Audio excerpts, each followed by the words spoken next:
Stell dir vor, du sitzt beim Essen. Fade Suppe, kein Geschmack.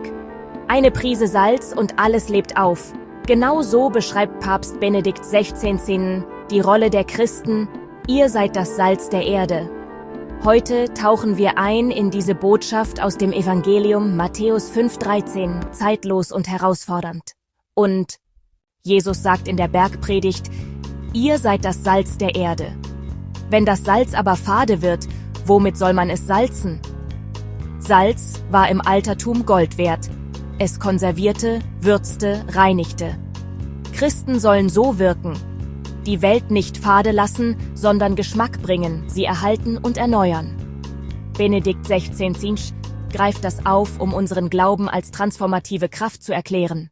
In seinen Schriften und Katechesen betont Benedikt, dass Christen nicht isoliert leben. Wie Salz die Speise veredelt, ohne sich selbst zu verändern, sollen wir die Welt schmackhaft machen. Für Gerechtigkeit, Liebe, das Reich Gottes. Ohne Salz wird alles wertlos, weggeworfen. Er warnt, wenn unser Glaube schal wird, verliert er Wirkung. Stattdessen authentisch leben, Licht strahlen lassen, wie Jesus es fordert. Eine Stadt auf dem Berg kann nicht verborgen bleiben.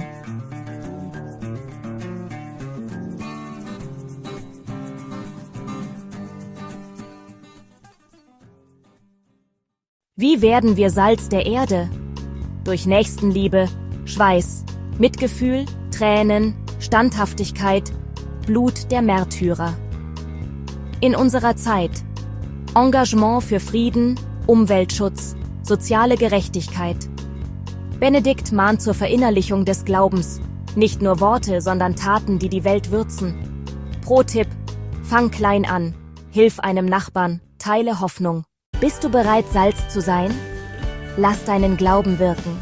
Teile dieses Video, abonniere für mehr Impulse. Wie bist du Salz in deiner Welt?